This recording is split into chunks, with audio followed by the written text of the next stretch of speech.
할렐루야. 오늘은 3월 13일 주일입니다. 오늘 말씀은 디모데 전서 4장 10절인데요. 이를 위하여 우리가 수고하고 힘쓰는 것은 우리 소망을 살아계신 하나님께 두미니 곧 모든 사람 특히 믿는 자들의 구주시라. 그렇게 말씀을 하고 있습니다. 예수님은 바로 우리의 구주시죠. 우리를 구하신 분입니다. 우리가 받아야 될 모든 죄에 대한 하나님의 진노를 대신 받으시고 우리로 하여금 하나님의 진노를 받아야 될 우리가 하나님의 사랑과 은혜를 받게 하신 그런 분이 바로 예수님인 줄로 믿습니다. 이제 하나님은 성경에 보니까 진노하시는 하나님, 분노하시는 하나님 이렇게 말하고 있습니다. 하나님은 매일 분노하신다, 그런 표현도 시편에 나오고 있습니다. 여러분, 하나님이 불의와 불법, 잘못을 보고 분노하지 않는다면 우리는 그런 하나님을 존경할 수도 없고 그런 하나님을 경배할 수가 없습니다. 지금 세계는 온 세계는 분노하고 있습니다. 왜냐하면 평화롭게 잘 살던 우크라이나를 러시아가 침공해가지고 무고한 민간인들을 무차별 막 폭격하고 죽이고 하고 있습니다. 그 사람들은 우크라이나 국경에 모여가지고 10만 명 이상의 군대를 모여놓고 나서 왜 모였느냐? 우크라이나 침공하려고 그러느냐? 그러니까 푸틴이 우리는 훈련한다, 훈련 끝나고 들어간다, 그렇게 거짓말 해놓고 침공해버렸습니다. 그 다음에는 뭐 돈바스 지역에 뭐 러시아인 많이 사는 곳에 뭐 독립국을 만들어가지고 그 지역을 평화유지군 보낸다. 그래서 그 지역을 평화유지하겠다. 그래놓고 나서 그냥 들어가가지고 바로 거짓말하고 그냥 우크라이나 수도 키우를 향해서 진격을 하고 수많은 민간인들을 죽이고 있는 것을 보게 됩니다. 자, 이러한 일에 대해서 전 세계는 분노하고 있습니다. 아니, 세상에 이럴 수가 있느냐? 왜 평화롭게 사는 이 나라 무슨 잘못을 했다고 아무런 러시아에 대해서 잘못하지 않았는데 일방적으로 그냥 막 이렇게 쳐들어와서 민간을 죽이느냐? 그것도 뭐 너무 아주 무자비한 무기를 쓰면서 뭐 그냥 진공 무슨 뭐 압력 탄인가 막 쏴가지고 막 사람들을 대규모로 죽이고 있습니다. 이것은 있을 수 없는 일이기 때문에 전 세계인들이 다 분노하고, 그다음에 그래서 세계적으로 뭐 수많은 의용군이 생겨가지고 직접 우크라이나에서 싸우겠다 그러고, 심지어 한국의 이근대위와 일단의 사람들이, 한국 사람들도 거기 참여했다 그런 얘기를 들었습니다. 또 뭐 미국이나 전 세계에서 과거에 전쟁 경험이 많았던 베테랑급들, 그런 전사들, 특수전 요원들이 수많은 경험을 갖고 있죠. 이 사람들이 우크라이나를 도우러 가가지고 뭐 몇만 명이 모였다 그런 얘기 들었습니다. 왜 이렇게 되느냐? 이 불의와 불법에 대해서 이 정말 악행에 대해서 분노하기 때문에 그렇죠, 여러분.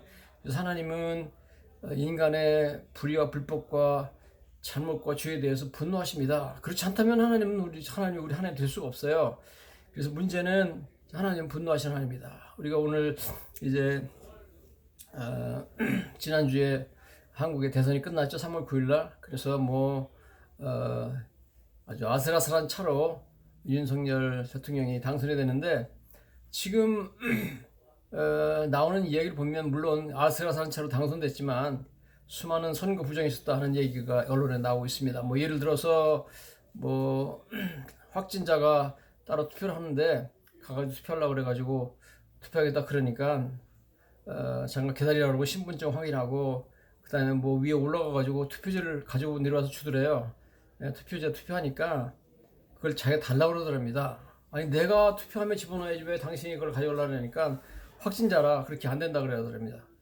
그래서 가져가가지고 뭐 그걸 갖다가 중간에 바꿔치 그래 넣는지 뭐 알 수가 없잖아요. 그리고 어떤 사람은 뭐 투표 질 가지고 봉투에 넣으라고 그래가지고 넣었더니 보니까 그 안에 다른 투표지가 있어가지고 열어봤더니 벌써 1번 기호가 찍힌 그러한 투표 종지가 있었다. 뭐 이런 얘기도 언론에 나오고 있습니다. 또 보면 뭐 아예 투표를 갔더니 벌써 투표용지 안에 위에 1번이 찍혀 있더라. 자기가 찍을 칸이 없더라. 뭐 또 그런 얘기도 나오고, 또 뭐 가봤더니 뭐 2번 그 투표하는 데는 아예 얇은 비닐막을 갖다가 덮어놔가지고 도장을 찍어도 잘 찍히지 않더라. 뭐 이런 여러 가지 얘기가 나옵니다. 어쨌든 우리가 이런 걸 볼 때 부정선거, 이 선거라는 것은 민주주의의 가장 중요한 꽃인데 여기를 갖다가 짓밟아버리는 부정선거에 대해서는 분노하지 않을 수 없습니다. 여러분, 우리는 이런 불의와 불법에 대해서 더군다나 국민의 민주주의의 근간을 이루는 선거에 관해서 부정을 하고 선거 조작을 하는 이런 일이 만약 있었다면 이런 것은 우리가 참을 수 없는 그런 분노를 해야 마땅하겠죠. 그래서 하나님께서는 분노하시는 하나님입니다. 하나님께서는 우리의 죄에 대해서 분노하시는 거예요. 그리고 반드시 처벌해야 됩니다. 감사하게도 하나님께서 우리에게 쏟아부으실 하나님의 진노를 우리에게 쏟아부으지 아니하시고 2000년 전에 이미 예수 그리스도의 십자가 위에서 예수님에게다 쏟아부으셨죠. 그래서 우리는 다 양 같아서 그릇 행하여 각기 제 길로 갔거늘 여호와께서 우리 무리의 죄악을, 우리 모두 죄악을 그에게 담당시켰도다. 그래서 하나님은 예수님에게 우리의 쏟아부으실 모든 진노를 쏟아부으시고 그 다음에 그래서 하나님께서는 이제 더 이상 우리에게 진노하지 아니하시고 우리 은혜와 사랑을 베풀 수 있게 된 줄로 믿습니다. 많은 사람들은 하나님의 사랑의 하나님이다, 하나님은 분노하지 않는다 그러는데 그렇지 않습니다. 하나님은 역사적으로 엄청나게 분노하시는 하나님이십니다. 그래서 여러분 아시다시피 소돔과 고모라 사람들이 얼마나 악행을 했습니까? 더군다나 동성연애 아주 너무너무 심하게 했죠.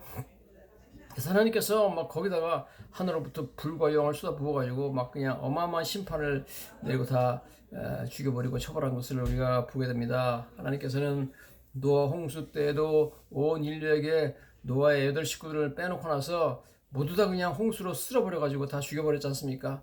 그 정도로 어마어마한 심판을, 죄에 대한 심판을 내렸어요. 그만큼 하나님께서는 강력하게 죄에 대해서 분노하시는 하나님이다 하는 것을 우리가 알아야 됩니다. 그래서 옛날에 동양이나 서양이나 막론하고 그 잡신들을 섬기는 사람들은 그 자기들의 잘못 때문에 신이 분노했다 그래가지고 자기들이 분노하는 자기들이 섬기는 신한테 가가지고 진노와 분노를 누그러뜨리기 위해서 여러 가지 제사를 드리는 것을 보게 됩니다. 그러나 여러분, 그런 하찮은 인간들의 어떤 제사 이런 거 가지고 우리를 향하신 하나님의 진노가 누그러뜨릴 수가 없습니다.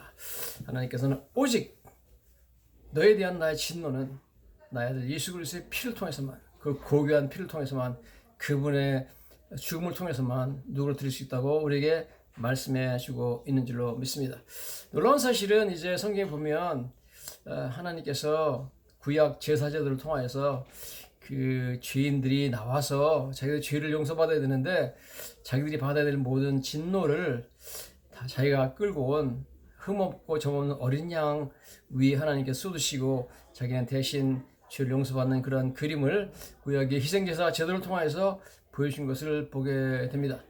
여러분, 이제 어떤 사람이 죄를 용서받고 싶어요. 그러면 그 사람이 아주 흠없고 점없는 1년 된 아주 깨끗하고 막 그냥 순백한 죄 없는 예수님을 상징하는 것이죠. 그런 양 한 마리를 들어옵니다. 들어가지고 제사장에게 주면 제사장이 기도하죠. 당신한테 하나님께 내려야 될 모든 형벌을 하나님 이 양에게 대신 내려주시옵소서. 그러면 그 양을 죽이죠.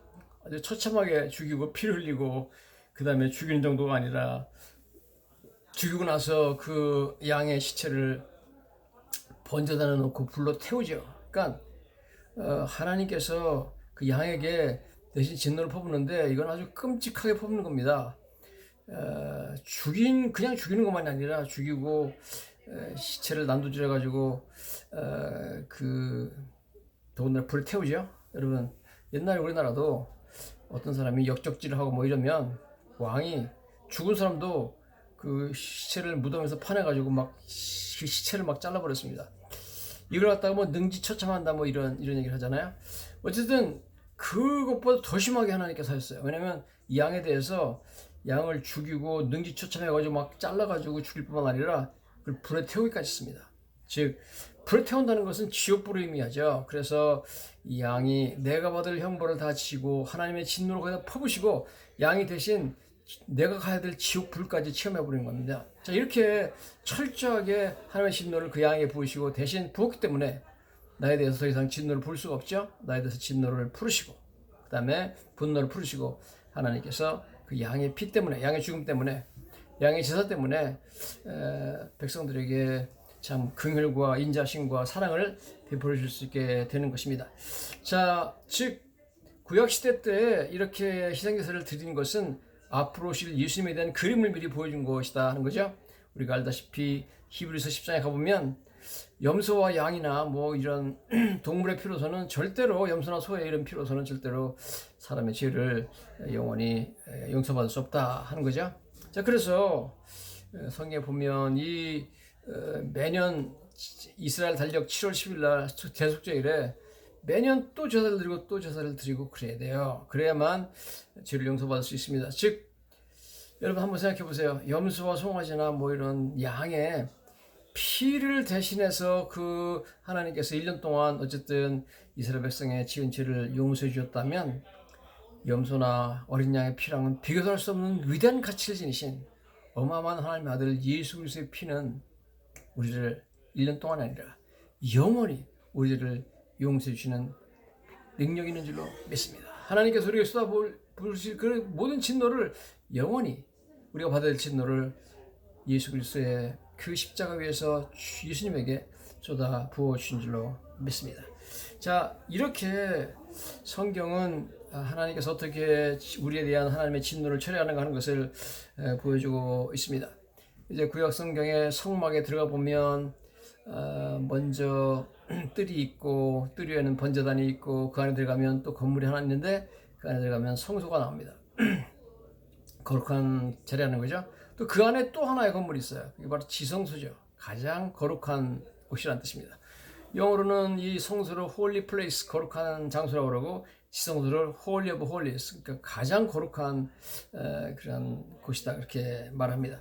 지성소에 들어가 보면, 지성소 안쪽에 들어가 보면 딱 하나 그 건물이 기구가 하나 있는데, 바로 그것은 언약궤죠. 언약궤는 보시면 궤짝인데, 그 궤짝 위에 전부 다 이제 나무로 만들고 거기다가 전부 다 이제 그 금으로 도금을 해가지고 번쩍번쩍 빛나는 그런 궤짝입니다. 그 궤짝 안에 하나님의 십계명이 들어 있습니다. 물론 그 십계명 말고도 뭐 아론의 쌍난 지팡이가 있고 하노멜의 그다음 만나가 있고 그렇지만, 제일 중요한 건 하나님이 직접 쓰신 십계명이 들어있는 두 돌판입니다. 자, 돌판이 들어있는데 그 언약궤 뚜껑이 있어요. 뚜껑 그 널판을 우리가 시은소라고 부릅니다. 시은소, 영어로 mercy seat인데요. mercy seat라는 것은 하나님께서 mercy, 은혜와 자비를 베풀어주는 그런 seat, 장소라는 뜻이죠. 자, 그래서 시운소는 베풀 시자, 은혜 은자, 장소를 말하는 소자입니다. 하나님께서 은혜를 베푸는 장소입니다. 자, 거기 보면 그 뚜껑 위에 그룹 천사의 형상으로 금으로 만든 두 그룹 천사가 날개를 쫙 펴고 서로를 바라보면서 있습니다. 자, 그래서 서로를 바라보면서 엄청나게 큰 금으로 만든 그 그룹 천사가 있는데, 그룹 천사는 원래 하나님의 영광을 호위하는 그런 천사이기 때문에 거기에 그룹 천사가 그렇게 형상으로 만들어져 있다는 것은 바로 그 자리에 거기 가운데에서 하나님이 계시다는 그러한 것을 상징하는 곳이죠. 자, 그래서 대제사장이 들어가면, 1년 1차 들어가면 가서 먼저 자기 자신과 자기 가족들을 위해서 희생제사를 드리고, 그 다음에 두 번째로 백성들의 죄를 위해서 희생제사를 드립니다. 그런 이후에 그 죽인 동물의 피를 조심스럽게 담아가지고, 양푼에 담아가지고 지성소로 들어가서 바로 그 언약궤 뚜껑 시은소에 뿌립니다. 제사장이 뿌리고 나서 하나님께 말씀드리죠. 하나님 이 백성들의 죄를 아시잖아요. 우리 백성들이 1년 동안 지은 모든 죄에 대한 심판, 분노를 이 어린 양의, 우리가 죽인 동물들에게 쏟아 부으신 줄을 믿습니다. 그렇하오니 우리 백성의 죄를 용서하여 주시옵소서. 그러면 바로 그 두 그룹 천사 형상이 있는 그 언약궤 뚜껑 가운데에서 하나님의 음성이 들립니다. 거기 하나님이 계신 곳이기 때문에 거기서 하나님께서 내가 너희 죄를 용서하노라, 너희 백성들의 죄를 용서하노라 그러면 그 말을 듣고 나가서 바깥에 기다리고 있는 백성들에게 하나님의 음성을 들었습니다. 하나님께서 우리의 죄악을 다 용서해 준다고 했습니다. 뭐 이런 그 메시지를 전하게 되는 것이 구약 율법의 그런 모습이었습니다. 자, 바로 그 자리에 하나님이 계시다는 거죠. 시은소 뚜껑 위에 하나님이 계신데 뭐 참 모든 것을 뚫어보시는 하나님께서 그 시은소 뚜껑을 밑에 있는 십계명을 보시게 되어 있죠. 보면은 십계명은 율법입니다.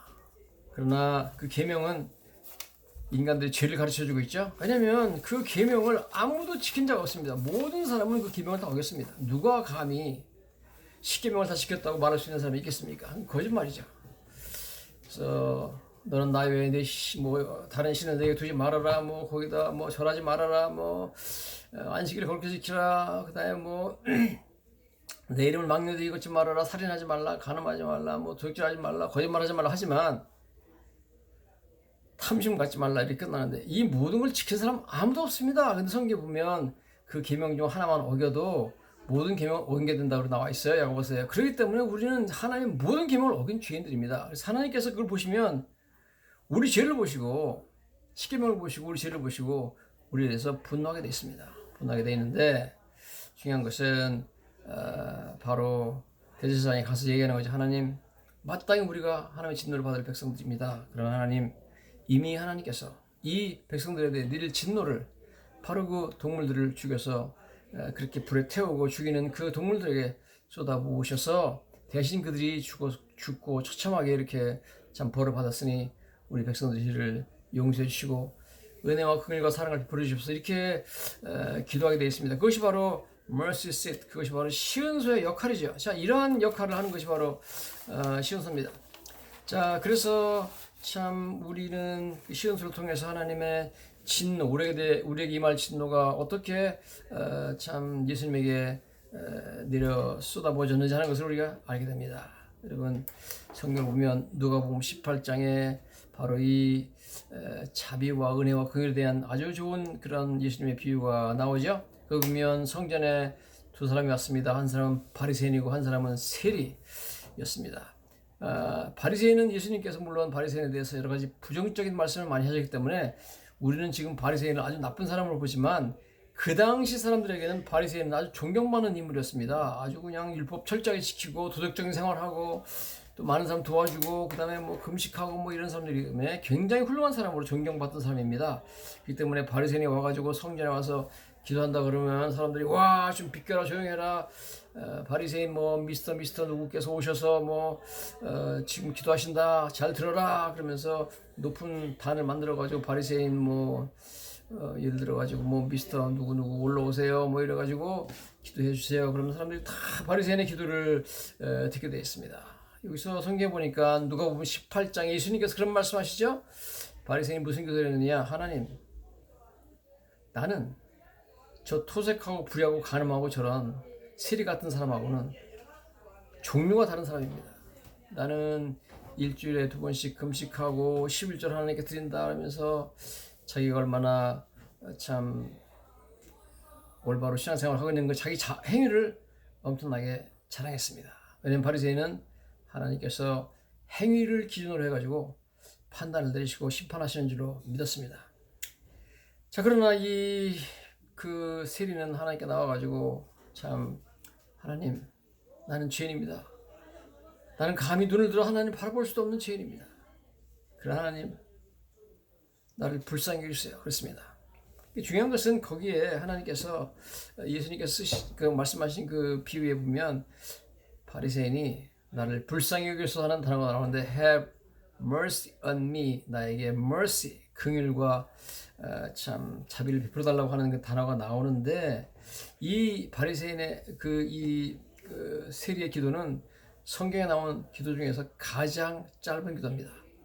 영어로는 한 8단어 정도 나오지만 원래 히라보에는 단어가 6개밖에 안 나와요. 제일 짧은 기도고 그 다음에 시작할 때 God have mercy upon me, God라는 단어를 시작해가지고 sinner, 그러니까 나 같은 죄인에게 은혜를 베풀어달라고 하는 내용으로 나옵니다. 그래서 이 기도가 굉장히 짧지만 엄청나게 깊은 기도가 나오는데요. 심오한 기도가 나오는데 God로 시작해가지고 sinner로 끝납니다. 나는 죄인입니다. 나를 불쌍히 해달라고. 즉 하나님께서 판단하실 때는 그 사람의 행위에 따라서 판단하지 않으시죠. 이 바리새인은 행위로는 완벽해 보일지 몰랐지만 자기가 회개하고 죄인인 걸 알지를 못했습니다. 하나님 원하시는 것은 먼저 회개하고 내가 죄인이라는 것을 고백하고 가드로 시작해서 시너를 끊었으니까 하나님 앞에 나는 죄인입니다. 그렇게 나의 죄를 깨닫는 사람. 그 다음에 하나님 여기 have mercy upon me. 나한테 긍휼을 부수하는 그 mercy라는 단어가 구약의 원어에 가보면 be mercy seated upon me. 하나님 나의 시은소가 되어 주시옵소서 하는 이야기로 되어 있습니다. 자, 즉 하나님 나는 죄인이라 감히 눈을 들어 하늘을 바라볼 수도 없는 죄인이지만 하나님 제가 양을 데려와가지고 양이 대신 나를 위해서 피 흘려 죽었는데 하나님께서 나에게 부으실 모든 진노를 그 양에게 부으시고 나의 죄를 용서해 주옵소서 이렇게 기도했죠. 그러니까 회개하고 예수님 아직 안 나타났으니까 예수님을 믿은 거나 마찬가지예요. 예수님이야말로 이 양을 양이 예수님을 상징하니까 즉 누구든지 오늘 행위가 아니라 어떤 사람이든지 어떤 죄를 지었든지 세리처럼 나와서 하나님 나는 죄인입니다 하고 회개하고 Have mercy upon me. 나 위해서 내 진노를 대신 받으신 예수 그리스도의 그 희생을 보시고 그 피를 보시고 나의 죄를 용서해 주십시오. 그렇게 나오는 사람에게는 하나님께서 은혜와 사랑으로 그 모든 죄를 용서하시고 다시는 그 죄를 기억도 아니하시는 놀라운 은혜를 베풀어 주시는 줄로 믿습니다. 그래서 여러분 이 세리가 와서 한 기도는 그런 식이죠. 하나님 나의 행위를 기준으로 하지 마시고 참 나를 위해서 대신 죽은 어린 양의 피를 보시고 그것을 근거로 해가지고 나한테 긍휼을 베풀어 달라고 그렇게 기도했습니다. 여러분, 저와 여러분들이 오늘 예수님이 우리의 구세주가 되고 구원자가 되신 것은 바로 내가 받을 진노를 다 주님이 받으셨기 때문에 하나님은 더 이상 나에게 진노할 수가 없고요. 내가 받을 진노가 더 이상 없습니다. 하나님은 나에게 진노하지 않습니다. 하나님은 오직 우리에게 이제 이 회개하고 예수를 믿고 나오는 우리에게 하나님께서 은혜와 긍휼만을 베풀어 주시는 줄로 믿습니다. 그럼 오늘 성경 보니까 디모데전서 5장에 4장에 사도 바울이 이렇게 말하는 거예요. 이를 위해 우리가 수고하고 힘쓰는 것은 우리 소망을 살아계신 하나님께 두미니 곧 모든 사람 특히 믿는 자의 구주시다. 내가 받을 하나님의 진노를 다 대신 받으신 구주 예수 그리스도 때문에 은혜가 너무 감사해서 내가 하나님 나라 위해서 수고하고 힘쓴다 그랬습니다. 여러분, 그래서 오늘 저희들도 똑같은 마음으로 내가 받을 형벌을 다 받으시고 진노를 나한테 쏟아버릴 진노를 다 대신 받으신 예수님의 은혜 때문에 용서받게 된 걸 믿고 그 예수님의 은혜 때문에 내가 긍휼히 받은 걸 믿고 더욱더 주의 일을 위해서 수고하고 힘쓰는 저와 여러분 되시기를 예수님의 이름으로 간절히 축원합니다.